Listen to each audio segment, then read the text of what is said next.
Hey there, hello and welcome. It is Madeline here. Super excited to be with you as always.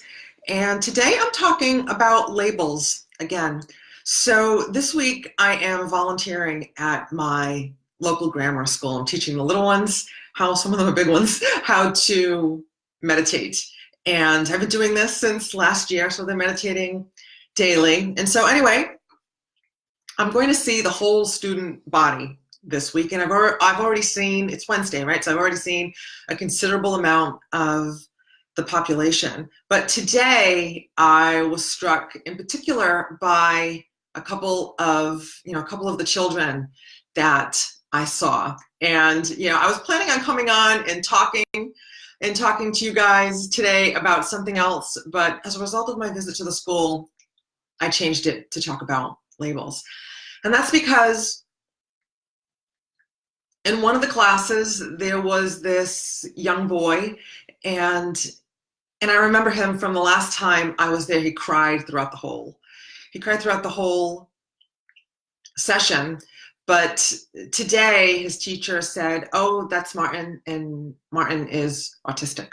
Okay, so there's Martin's label.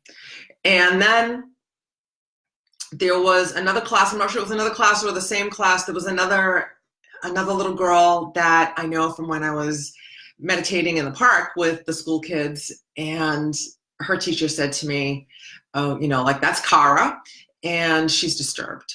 Okay, and there's Kara's label, and there's the rub.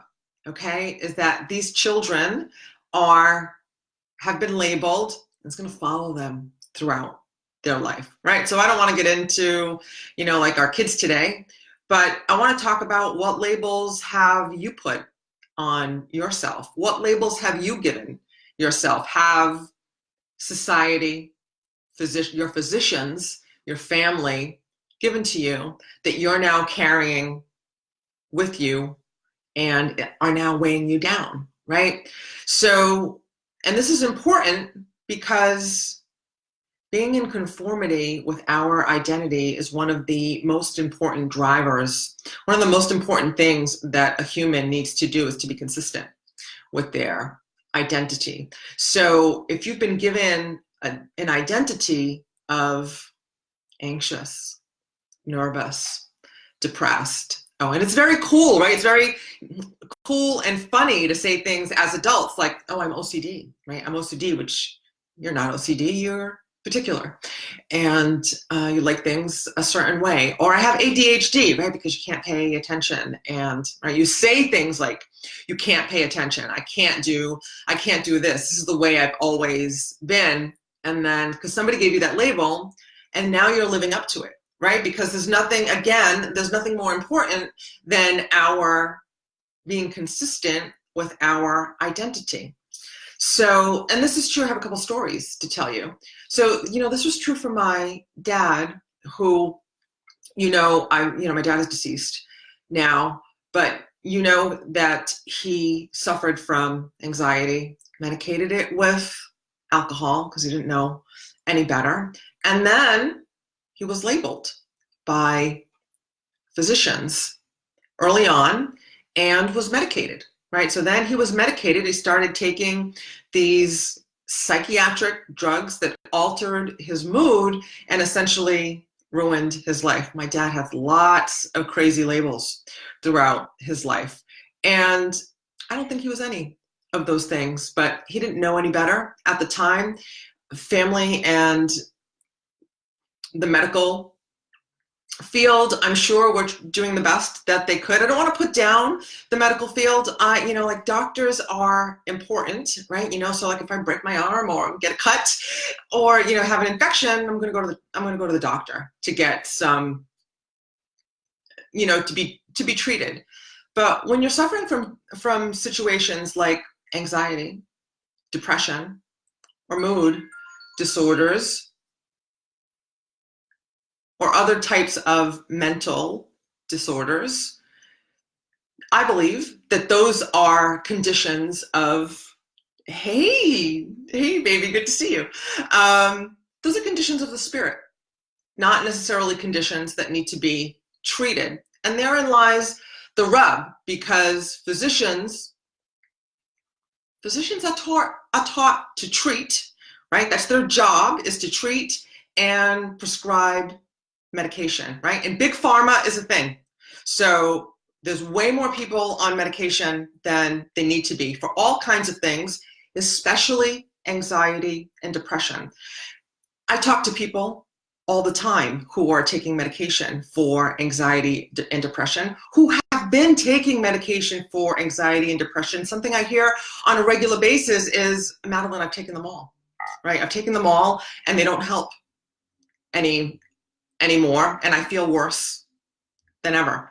And I get that. And if you've heard my story before, you know that, I went to the doctor crying after my nervous breakdown, and he prescribed for me antidepressants and tranquilizers. And they say tranquilizers are anti-anxiety medication. There's no such thing as anti-anxiety medication. They're tranquilizers, and what they do is they mask the symptoms of your anxiety, the heart palpitations, the breathing, the headaches, the dizziness, or they cause them, right? It's a vicious cycle, because many of them, the side effects are the side effects are the symptoms that we're trying to heal. So anyway, then we adapt this label. I didn't want to be talking about medication, but anyway, we adapt these labels. I'm anxious, I'm depressed, I'm OCD, I have ADHD, and then we show up in that manner, don't we?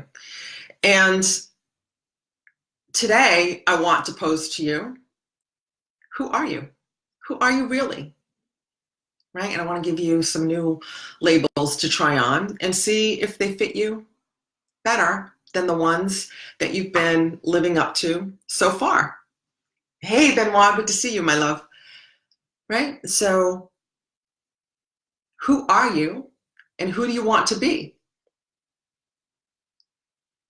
Okay? As opposed to the labels that you've been carrying around so far. And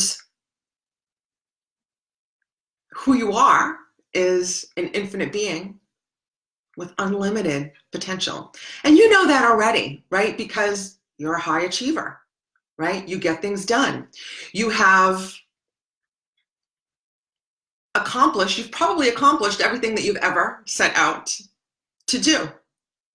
And striving for those achievements is what has made you anxious and or depressed, because you're not being who you really are. You haven't been who you really are. And you haven't done what you really wanted to do. And when you're not true to yourself, who you are, who you want to be, what you want to do, you probably have the stuff, right? I'm going to guess that if we're hanging out together, you've got the stuff, you have the stuff, but you're not who you want to be.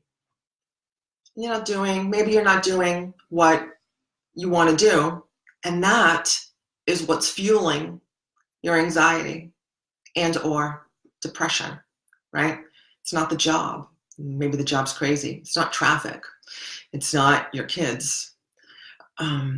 It's the not being true to yourself that is fueling your illness, isn't it?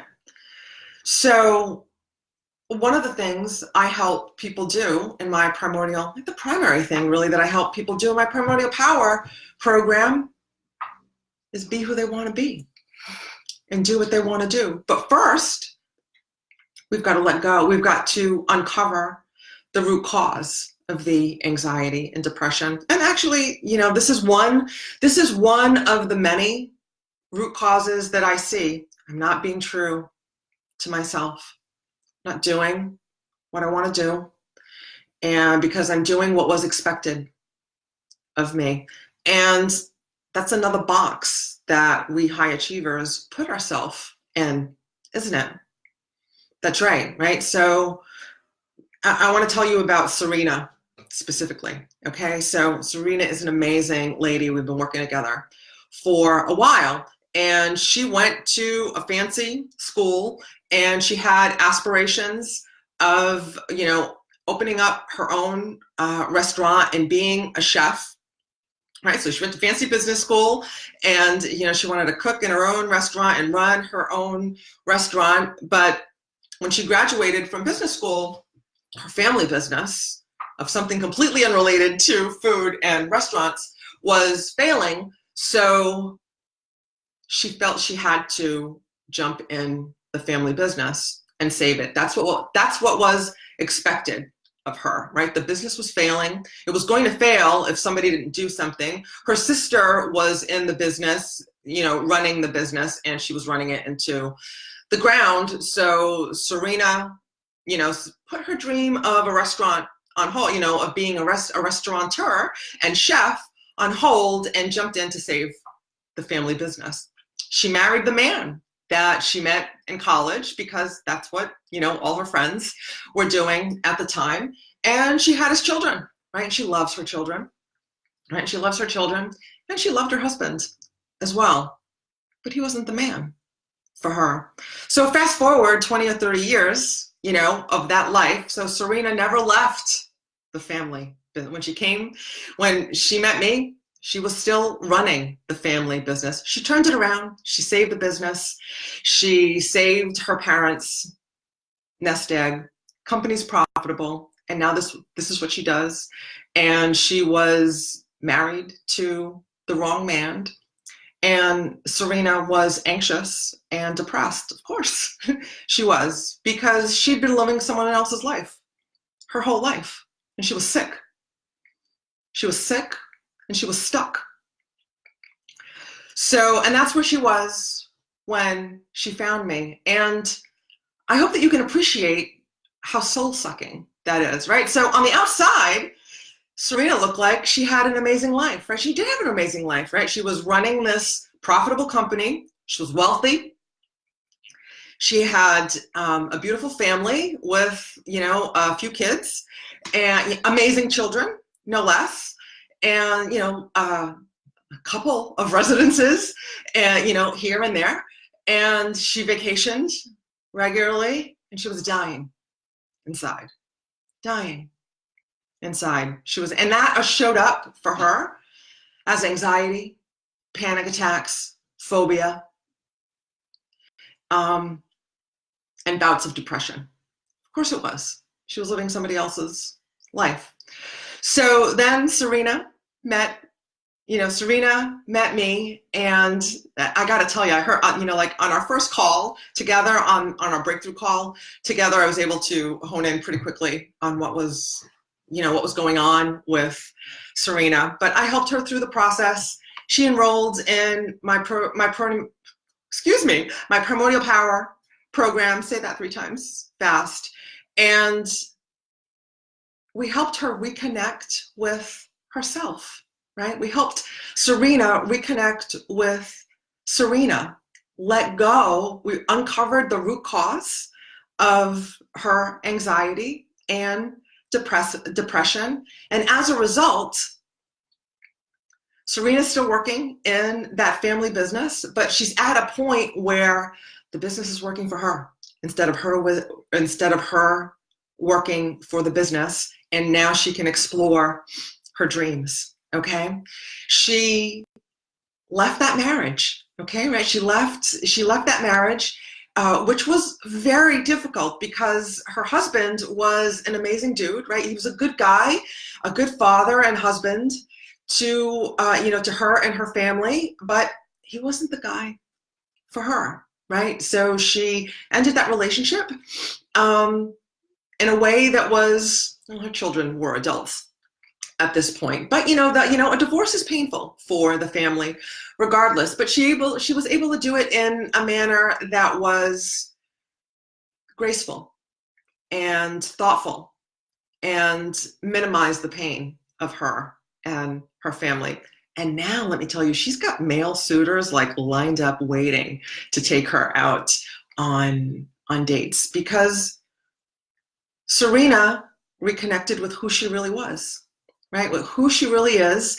And it wasn't there were lots of roles that she played, but that's not who she was, right? That's not who she was, and she was able to reconnect with who she really is. And I dare say, as a result of, my she was able to do that because of my Primordial Power Program and because of the work that we did together, and we're still working together, because now she's just stepping into her extraordinary life, which is something that she was never able to do, right? She was like, oh my goodness, I've got all these choices and all these options, and and that can be a little bit scary, right? Like moving into uncharted territory. So we're going to work on that together next.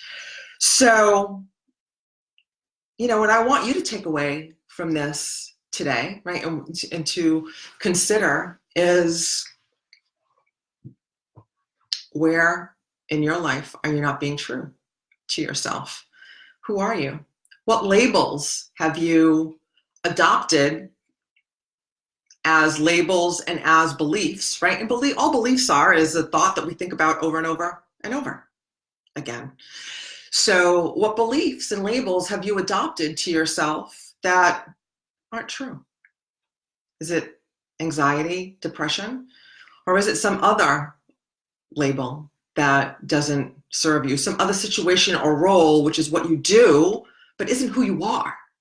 Who you are is an infinite being with unlimited potential, right? That's right.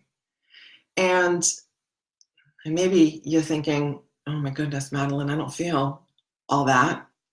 But because if you're feeling anxious and depressed, dissatisfied, overwhelmed, I get that you don't feel that. But somewhere in your being, that feels true to you, doesn't it? Yeah, I hope so, because it is true for you. That's who you are.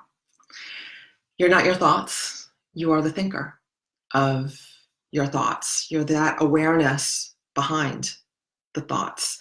And, I invite you now, you're listening to the sound of my voice. Thank you for that. Turn your attention to the one who's listening.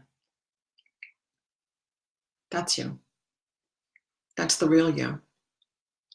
And if you'd like to connect with the real you more often, get at the root cause of your anxiety and or depression, then I invite you to book a discovery call with me. And we can explore if we should work together, right? We'll get on the call for about 15 minutes and we'll see if, it makes sense for us to explore some type of working relationship. And you do that by going to MadelineCorrea.com/apply. Okay. But in the meantime, I want you to think about, who are you? Ask yourself that question. Who are you? Who have you been? Have you been being true to yourself? And if you're not, you don't feel good, right? Because if you're not being true to who you are, to what you want, then you feel badly. Because we are meant to be, do, and have. I'm guessing you have everything you want, right? And you're wondering why you're not happy. Because the happy doesn't come from all that stuff. The happiness doesn't come from all that stuff outside. It comes from the joy of being in alignment with who you really are and what you really want to be and do. And then you'll have all the stuff. So again, if you'd like my help in helping you connect with who you really are, then I invite you to book a discovery call with me, 15, 20 minutes, MadelineCorrea.com. I'll put the link in the comments below, /apply, and you can grab your spot. And, we'll talk for 15 and 20 minutes and see if it makes sense for us to continue talking about how I can help you. And if I can't help you, I'll tell you that too, and that's cool. And if I know someone who can help you, I'll point you in their direction. So I hope this serves you. I will look forward to seeing you again soon. And until then, I will see you in the gap. Namaste. Be blessed. I'm going to tell you about the gap this week. Okay? Be blessed.